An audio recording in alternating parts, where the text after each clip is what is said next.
Politics is dangerous. There's no safe harbor. Police could become Gestapos. Taxation could become confiscation. But we need police and we need taxation. There is no safety in politics. Life is lived on a slippery slope. Get over it.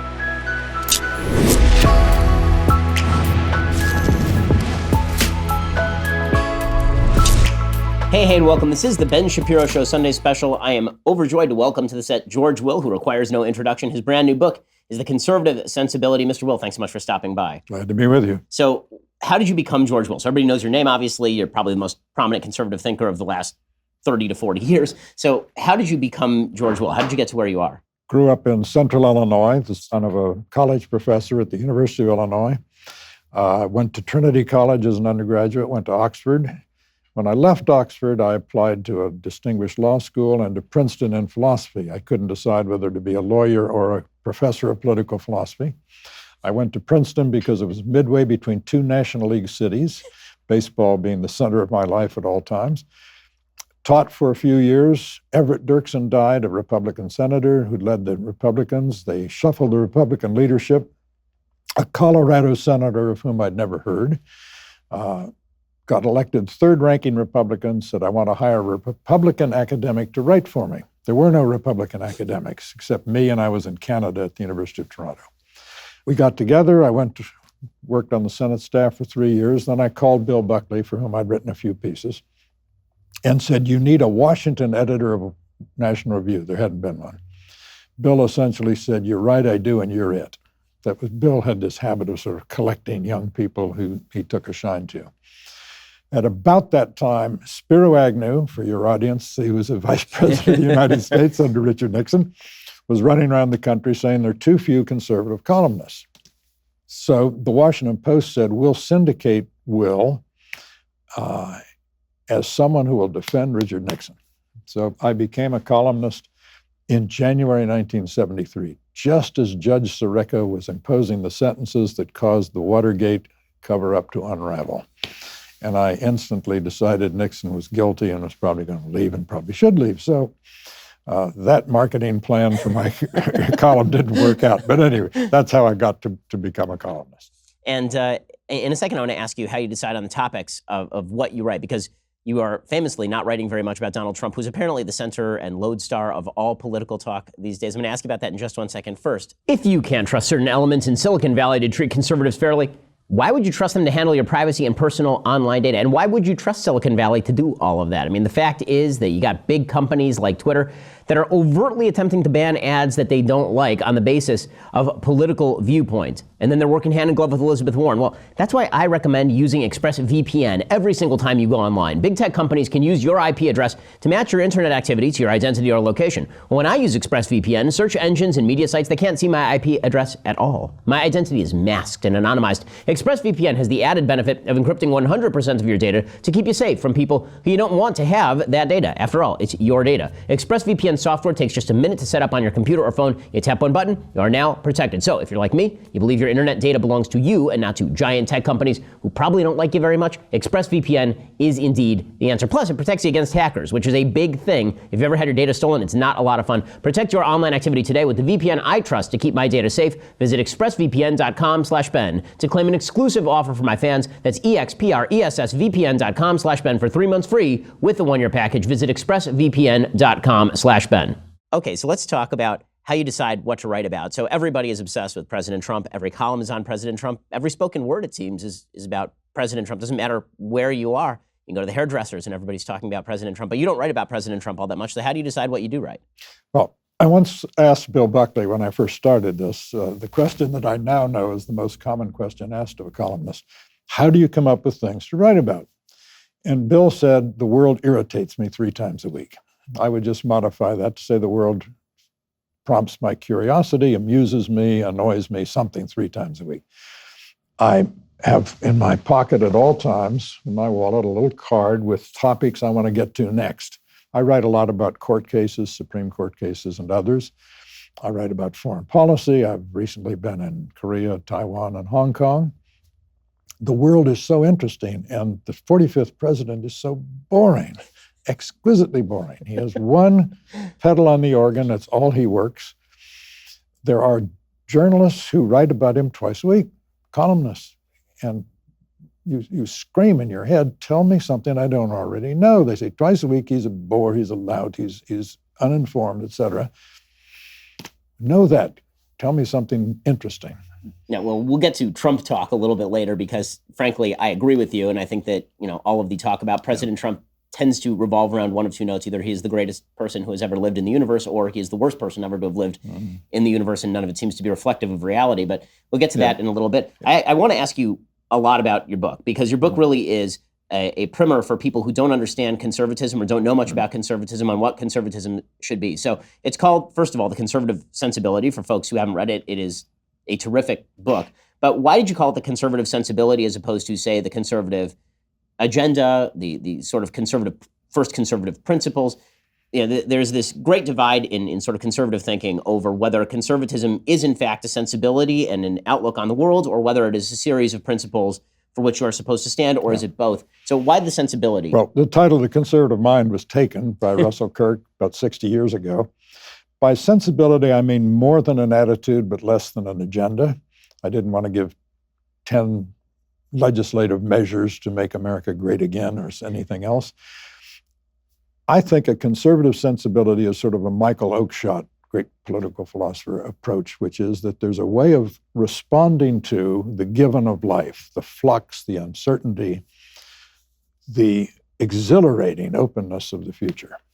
It has been well said, I think, by Virginia Postel, that the story of the Bible reduced to one sentence is God created man and woman and lost control of events. The conservative sensibility says, terrific, we want uncontrolled events. We want the exhilaration of an open future and an open society to make the future open. You either welcome that, in which case you're a good American conservative, or you want to bring events to heel. You want to organize things, plan them, direct them from above, in which case you're a good progressive, which I've just framed, I think, the American political argument for the last at least 120 years. And in the book, you boil that down to a couple of different ways of thinking: the Madisonian way of thinking, the Wilsonian way of thinking. And I was wondering if you could elucidate, explicate on that a little bit. What exactly do you mean by that distinction? James Madison of the great Princeton class of 1771 gave us three thoughts, basically. He didn't give them to us, but he incorporated them. Natural rights. Rights precede government. The great word in the Declaration of Independence is secure. All men are created equal, endowed by their Creator with certain inalienable rights, and governments are instituted to secure those rights. As Randy Barnett, the great constitutional lawyer, says, first comes rights, then comes government. That inherently limits the role of government to being strong enough to protect our rights and not so strong to threaten our rights. Second, that presupposes there is a fixed human nature, that we are not just creatures that acquire whatever culture we're surrounded by. Once you deny that, as the great progressive thinkers at the beginning of the 20th century did, once you deny a settled human nature, that man is plastic to the touch of culture, you emancipate government for the most dangerous of its 20th century projects, to create new Soviet man, new German man, to modify human beings. That's when government really becomes at its most sinister.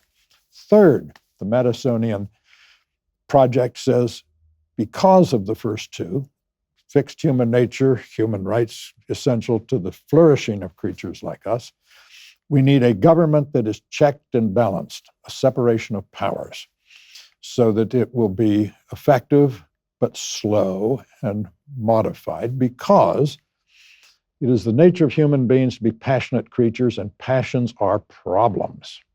And therefore, we want majority rule, but majority opinion should be filtered and refined and reflected through institutions and slowed down. Along comes Woodrow Wilson from the great Princeton class of 1879 and says, that was fine long ago, but it's an anachronism. When there were 4 million Americans, 80% of them living within 20 miles of Atlantic tidewater. When we were a simple rural country, that was fine. But now we are a great country united by steel rails and copper wires.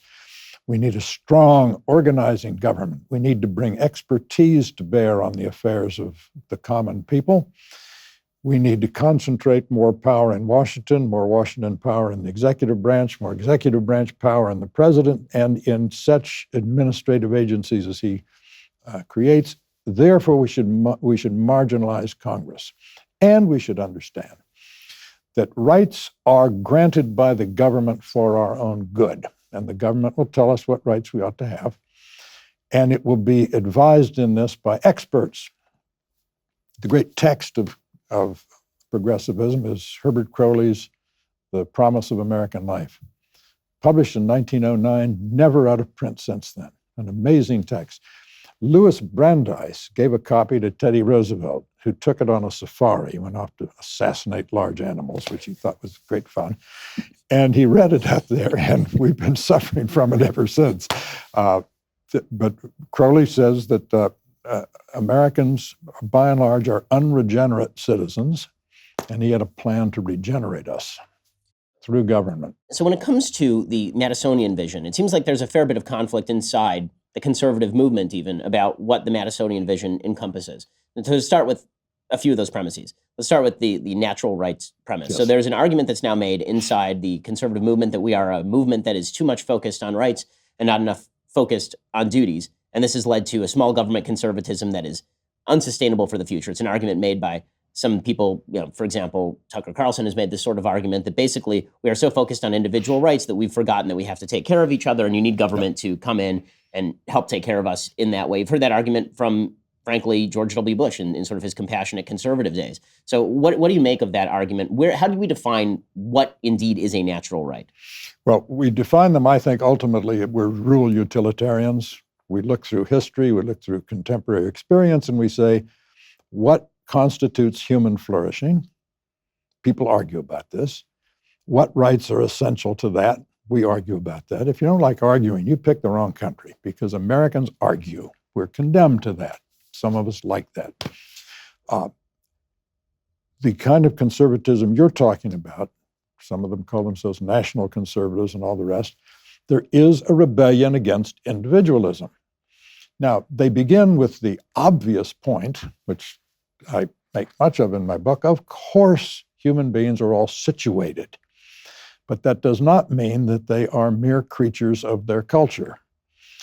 The revolt against individualism is driven nowadays in no small measure by religious conservatives, and particularly Catholic conservatives, who I think are understandably distraught that their congregations are getting smaller and that Christianity's hold on the American public has weakened.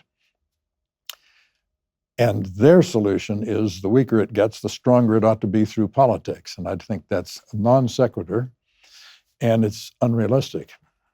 I mean, I tend to agree. I've always made the argument, frequently and strongly that we do need more and stronger religious communities to back the sort of preservation of rights, but that doesn't mean that it can be done from top down by the government, because that would be precisely the opposite of the sort of freedom of religion that you need to flourish in order to preserve rights. That if rights rely on our ability to take care of each other in a dutiful way and rely on a community, you don't want the government doing that job. It actually tends to quash religious freedom over time. I guess the kind of follow-up question to the definition of natural rights is you could easily see that perverted by the wide definition of natural rights. What I mean by that is that if we don't define natural rights either specifically or to a certain point narrowly, you could see a government that is designed to secure those rights, securing rights that may not in fact be rights, and using the power of government to do so. Absolutely. Madison and others, although Madison really wrote the Bill of Rights more than anyone else, when the framers of the Constitution left Philadelphia, they didn't think they needed a Bill of Rights. Turns out they needed it to get the Constitution ratified. So they promptly said, fine, ratify it, we'll amend it with a Bill of Rights. One of the reasons the framers were opposed to that, they said the structure of the Constitution is itself a Bill of Rights. It is sufficient to defend freedom. Second, once you start enumerating rights, where do you stop? What if you leave some out?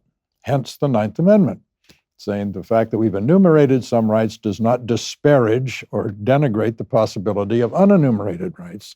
that the government should also protect. Now, people say, but how do you decide? Isn't this dangerous? The answer is yes. Politics is dangerous. There's no safe harbor. Police could become Gestapos.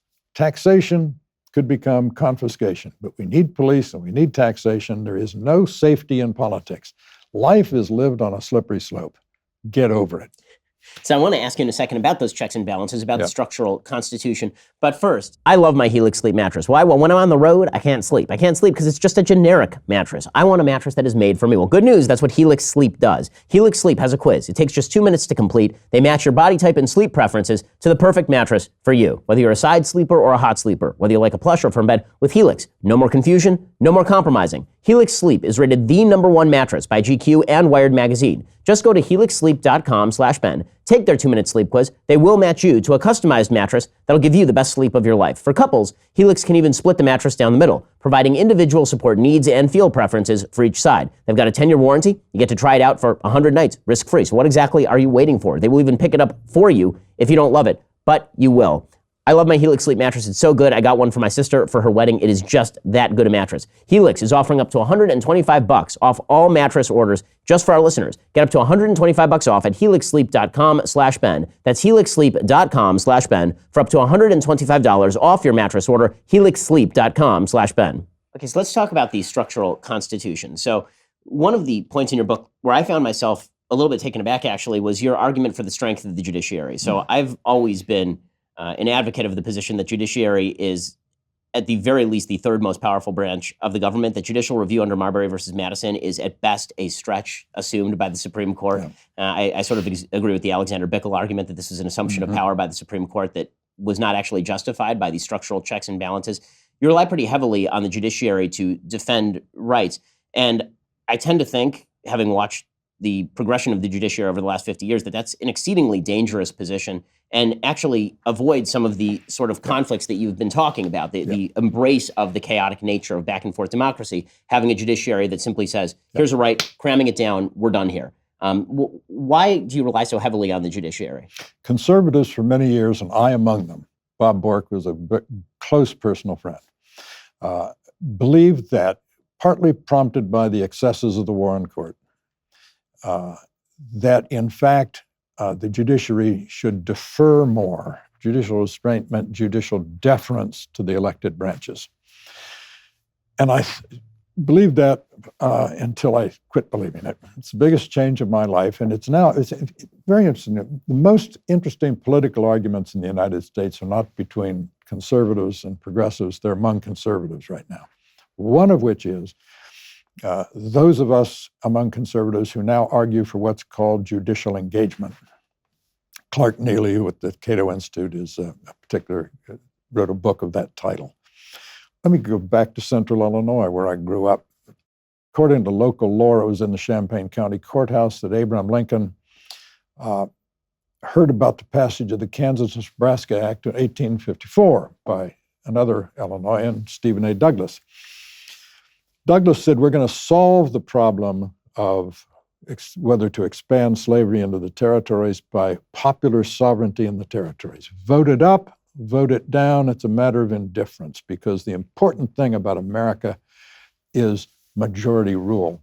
Lincoln's ascent to greatness, to the greatest career in the history of world politics, in my judgment, began with his recoil against the Kansas-Nebraska Act, where he said, America's not about majority rule, it's about liberty.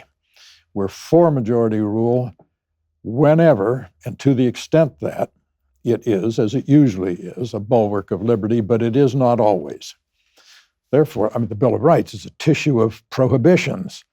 If the majority wants to abridge free speech or to establish religion or to abridge the right to petition, too bad. Majorities can't have it.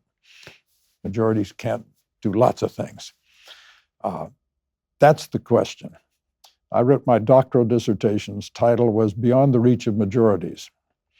It was in the second flag salute case, West Virginia v. Barnett. Justice Robert Jackson said, the very purpose of a Bill of Rights was to place certain things beyond the reach of majorities above the vicissitudes of politics. I think judicial deference often is dereliction of the judicial duty to make sure that what majoritarian institutions do, be it a city council, be it a state legislature that says you have to salute a flag, even if you're a Jehovah's Witness, and it offends your deepest beliefs, that courts ought to be more actively engaged than they have been, particularly in defending economic rights, in laying what the majoritarian institutions do next to the Constitution and next to the Constitution as construed in the bright light cast by the Declaration of Independence. That's the second side of this. Timothy Sandifer, tremendous young lawyer and scholar, has written a book called The Conscience of the Constitution, which I recommend to all your viewers. And he says, first comes the Declaration of, and then comes the Constitution. And Lincoln's famous formulation, the Declaration of Independence is the apple of gold that is framed by the frame of silver that is the Constitution. We are not about majority rule. We are about liberty. I agree with the central premise, but I do wonder, again, kind of linking the two questions that I've asked already, if you broadly construe rights and then you broadly construe the ability of courts to implement those rights, don't you end up with almost a Wilsonian perspective on government just from the judiciary, not the executive? It becomes dangerous. But again, go back to what I said earlier. There is no safe spot in politics. Anything we do is going to, we're on this life lived on the slippery slope. Yes, you could have the arrogation of essentially democratic decisions by legislatures, minting new rights, by judicial people minting new rights that reflect their policy preferences. That is a danger. And nationalizing perceptions of rights, meaning that the founders were also very much concerned with the Montesquieu point that localism mattered when it came to definition of particular rights. Yes. And so defining sort of levels of rights, there were obviously rights to be protected by the federal government, but the federal government is really, the Bill of Rights abridges the powers of the federal government. It's really not meant to enable the federal government to cram things down on the states so much. I mean, the First Amendment is designed to stop Congress from legislating against the First Amendment, not to give the federal government power to encroach on the rights of states, per se. Correct. But I think conservatives should embrace, in fact, the incorporation of the Bill of Rights by the 14th Amendment. That now the Bill of Rights now applies to the states. I think we should go back and relitigate the slaughterhouse cases of 1873 when the court gave a ridiculously truncated understanding of the privileges or immunities of an American citizen. I think the purpose of the 14th Amendment was to define rights of national citizenship that superseded those of the states. I think it is fair to say that the Civil War amendments were, in a way, completing the American founding. Now, about localism. Madison called first the Annapolis Convention, leading to the Philadelphia Convention, in order to strengthen the central government, because Madison was appalled by the results of localism during what historians rightly call the critical period of American history, the period under the Articles of Confederation. What were local people doing? They were responding to local majorities. They were canceling debts. They were running roughshod over due process. Remember, Madison's great revolution in democratic theory was not friendly to localism. It was this.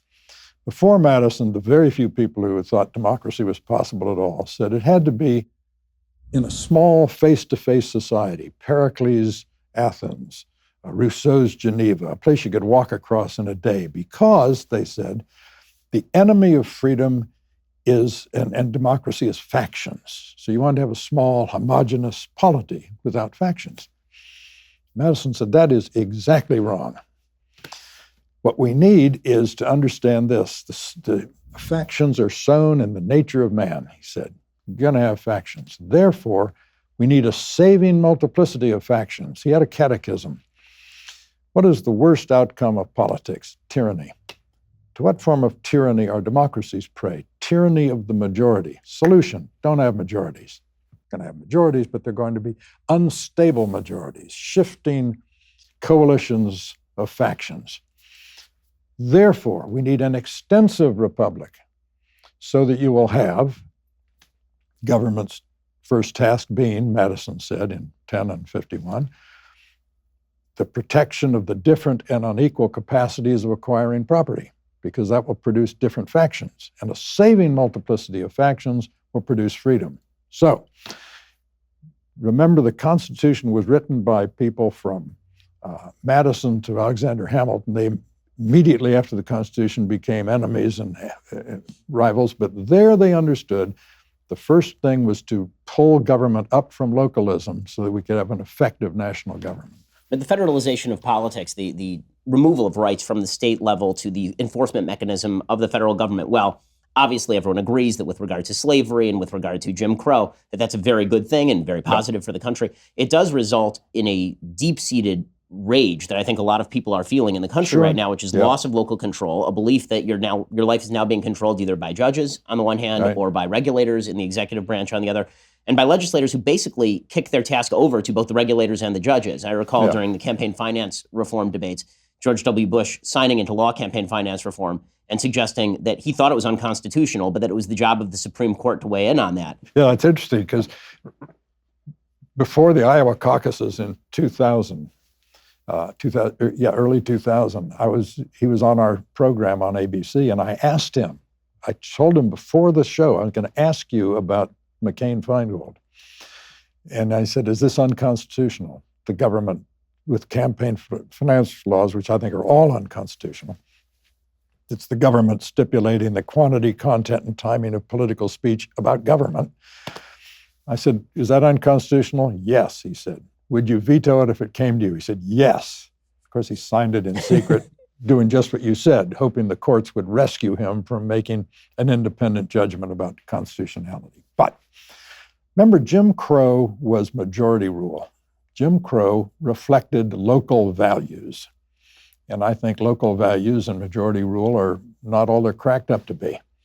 That this is a perfect example of where individuals get oppressed by local majorities.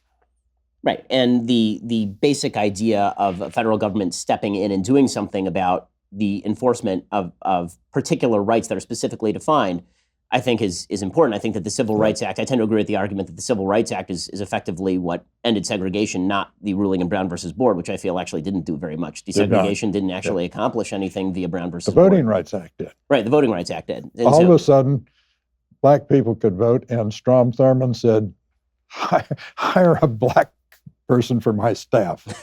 I mean, he immediately got the picture. So that's the power of the legislature, not the power of the power of the judiciary. And I guess the point where that struck me was you make a very strong argument in favor of the ruling in Lawrence versus Texas and against Justice Scalia's dissent in Lawrence versus Texas. And you say, well, you know, the basic notion of rights is a sort of John Stuart Mill version of rights that I get to wave my hand in the air so long as I don't hit you in the face. So what exactly does the government have to do with regulating private bedroom activities? That's a principle with which I fully agree. I am not sure it's a principle with which the founders would have fully agreed, particularly since many of them were in favor of laws that regulated exactly that sort of behavior. Right. And I guess the question becomes, since we are now talking about the morphing of rights beyond what the founders suggested, is there any limiting principle there whatsoever? I think there is, and let me try and explain it with reference to Scalia and another part of the Constitution, the Eighth Amendment.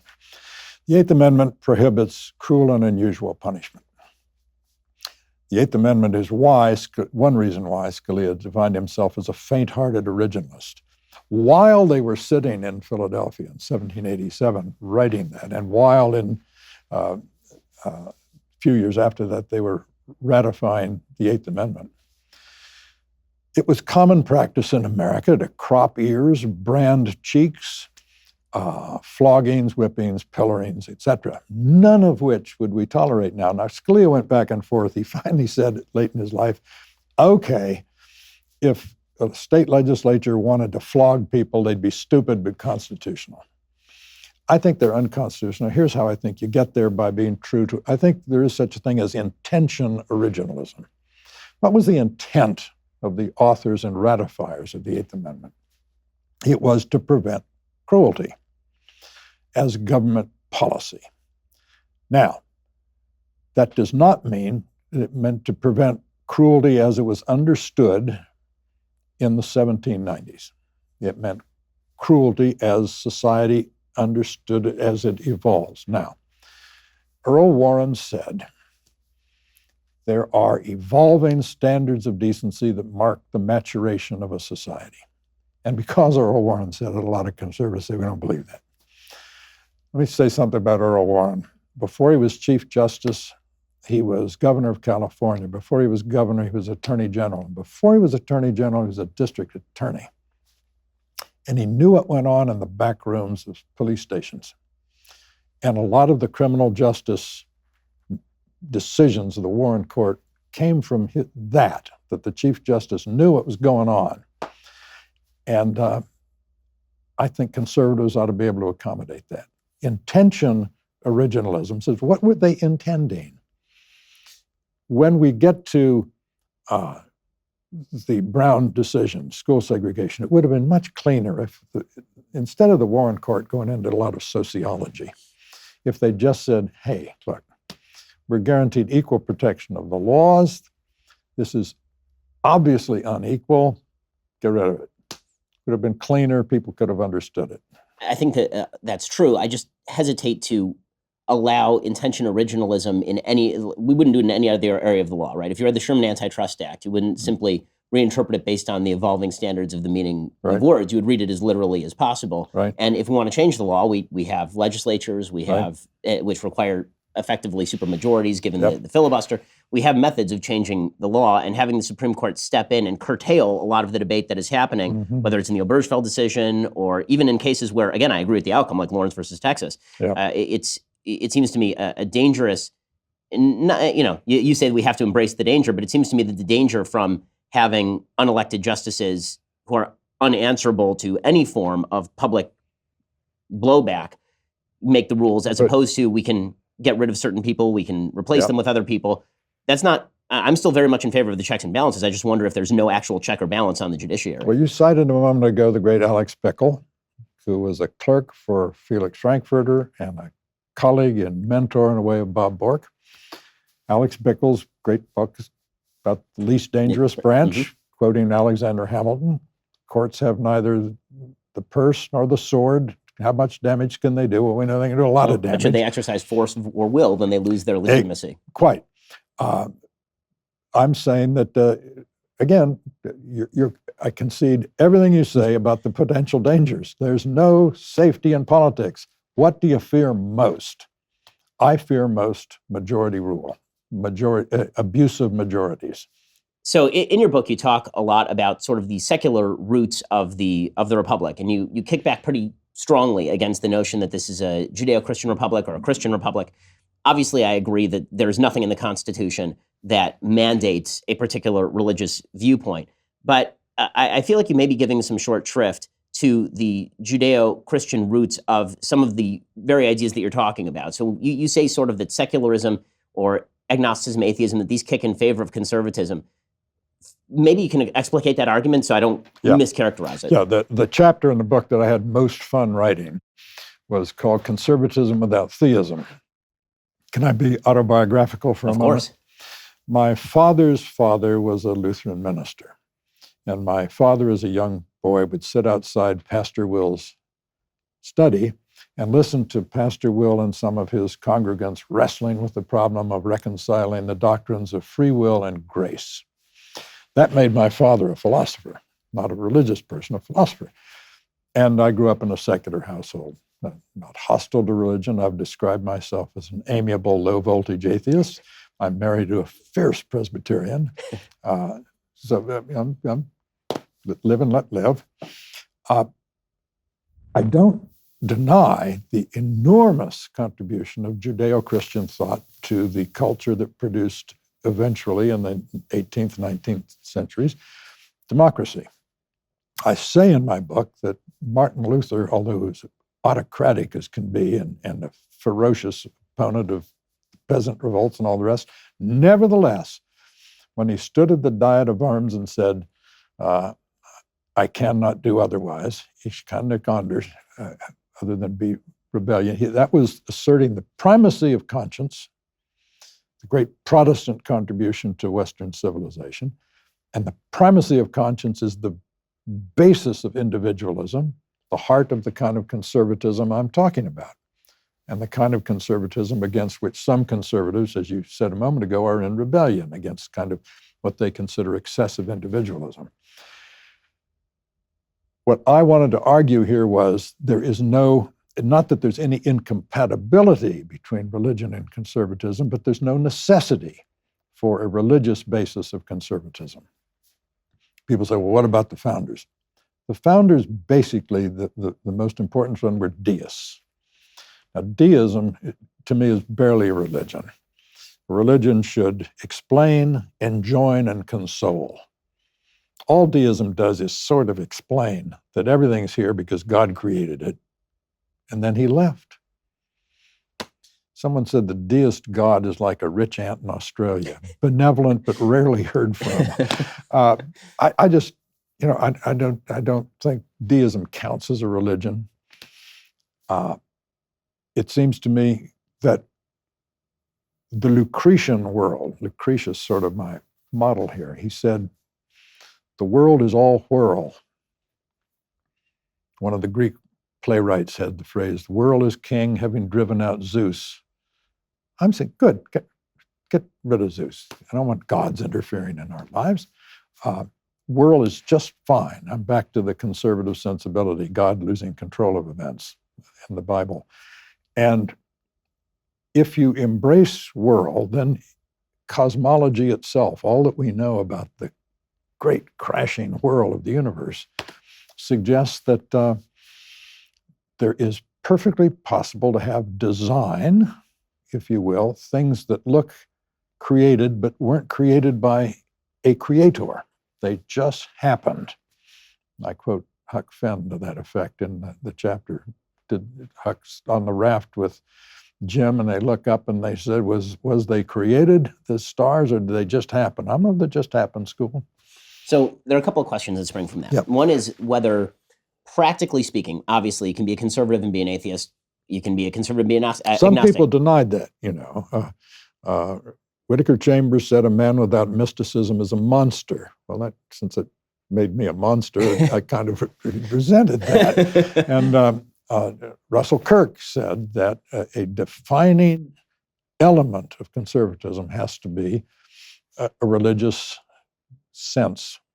I don't have it. So I'm not sure that I don't like being read out of the movement on religious grounds. Yeah, so I think it is perfectly possible, just as it's perfectly possible to be a fully moral and sometimes more moral than a religious person, atheist. It's perfectly possible to be a conservative while being an atheist.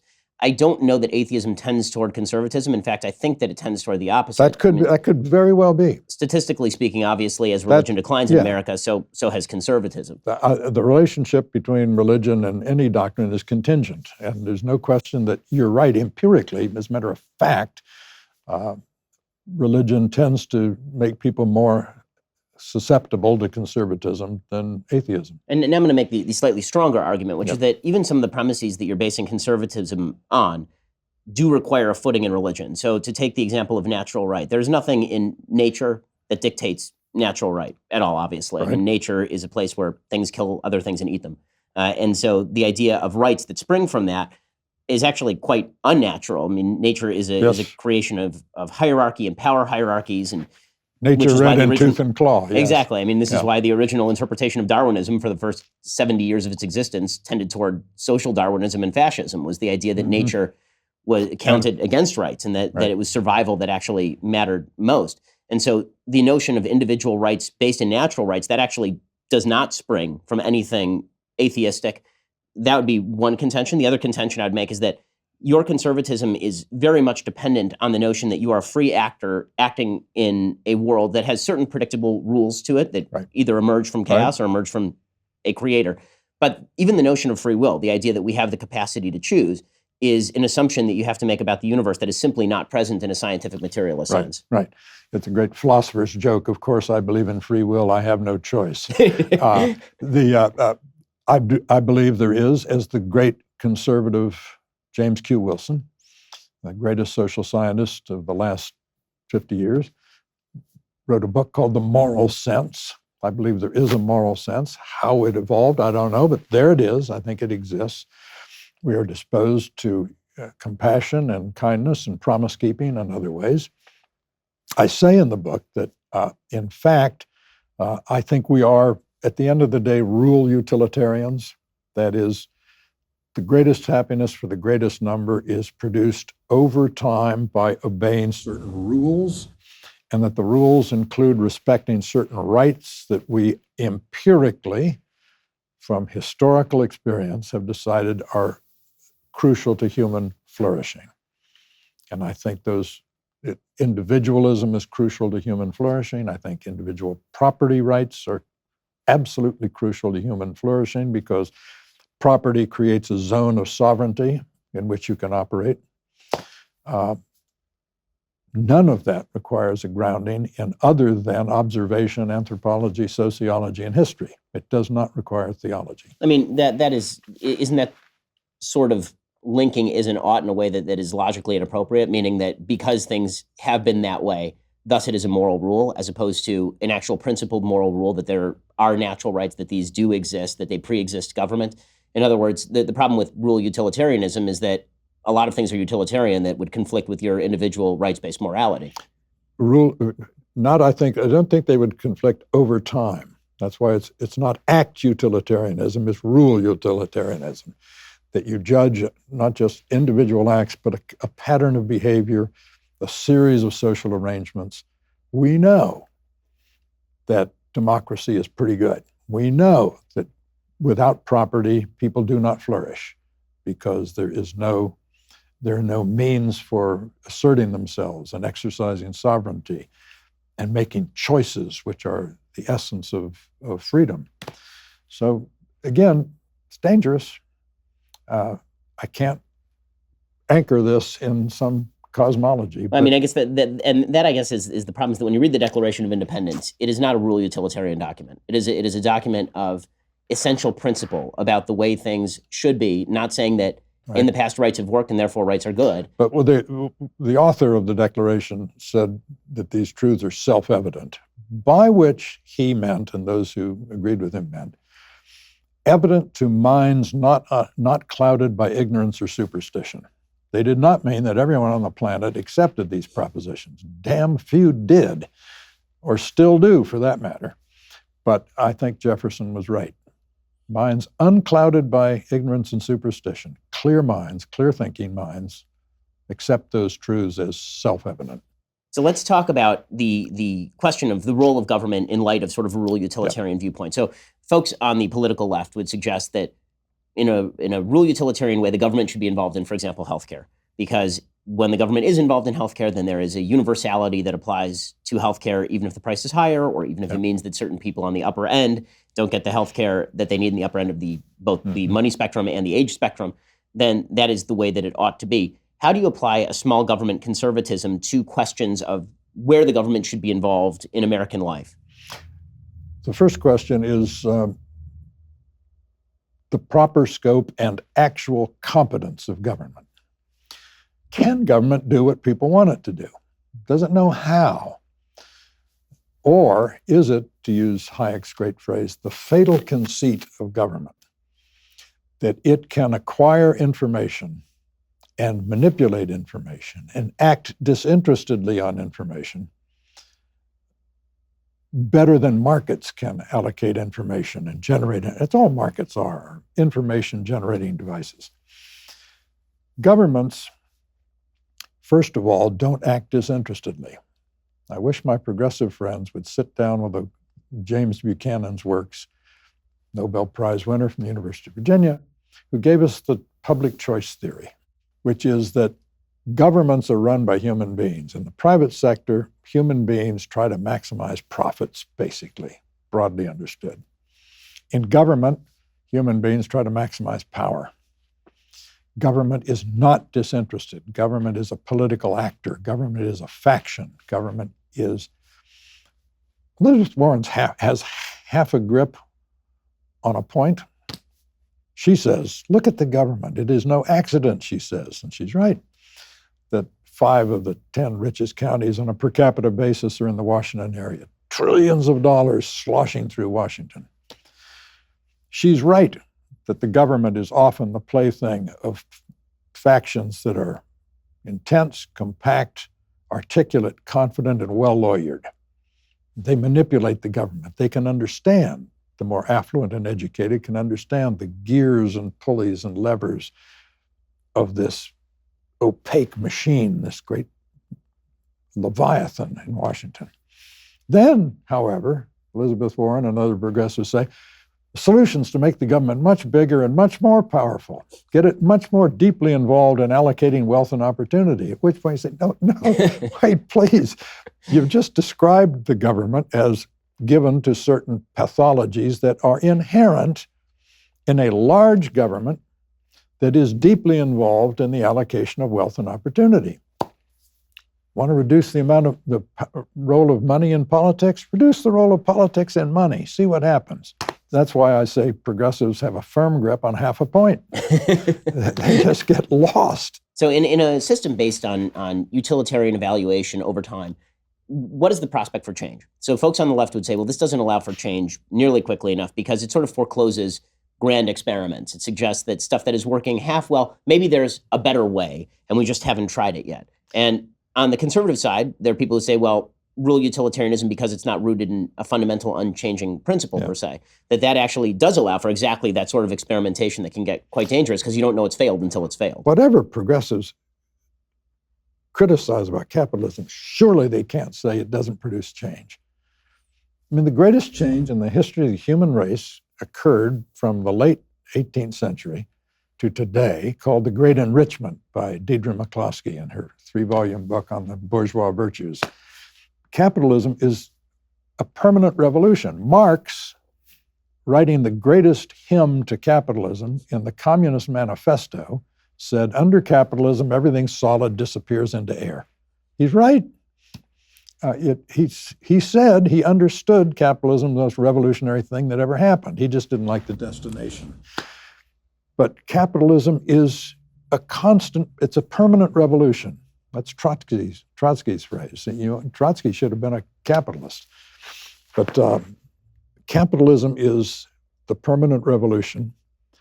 And government, the more complicated society gets, said the progressives, said Woodrow Wilson, the more complicated it gets, the more it requires government to manage it.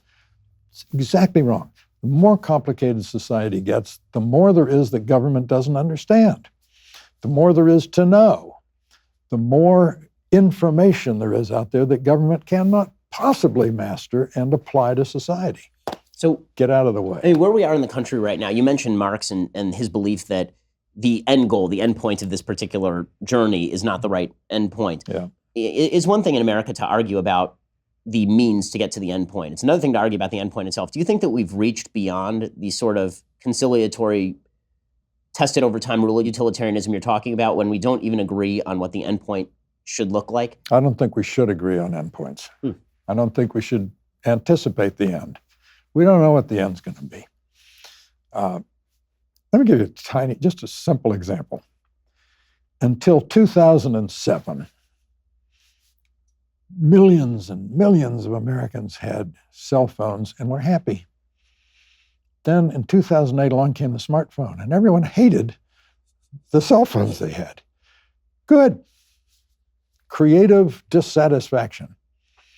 So we have these little devices. I have more computing power in my pocket than NATO had in 1960. I mean, I have more access to information than the Library of Alexandria or the Library of Congress, for that matter. Wonderful. Is that the end? I doubt it.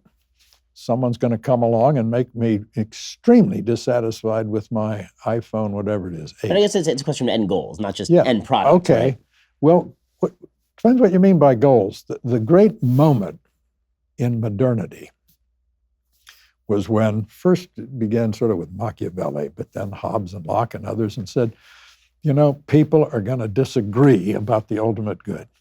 They just are. Sorry. What we have to do is figure out institutional arrangements so that people who disagree about fundamentals can still live together. That's called modernity. It's called modern society. It's why a number of religious conservatives don't like modernity and are quite candid about it. There's been a lot of candor in the world. Some of these conservatives today say we don't like modernity. Good. I admire their forthrightness. Woodrow Wilson said, I don't like the founders. Woodrow Wilson said, do not read the first 2 paragraphs of the Declaration, it's 4th of July fluff. Don't like the separation of powers. Woodrow Wilson, I can exhaust you in the day with all his defects, but candor he had, and I admired that. So in 1 second, I'm finally going to ask you about the topic we have now avoided for a full hour, and that, of course, is President Trump and your thoughts on President Trump. But if you want to hear George Will's thoughts on President Trump, you actually have to subscribe over at Daily Wire. You have to pay us. To subscribe, go over to dailywire.com, click subscribe. You can hear the end of our conversation there. Plus, I'm going to ask him about baseball, too, because we can't end on that note. George Will, thank you so much for stopping by. It really is an honor and a pleasure to have you. Thank you for your time, sir. Great fun. I enjoyed it. Thank you very much.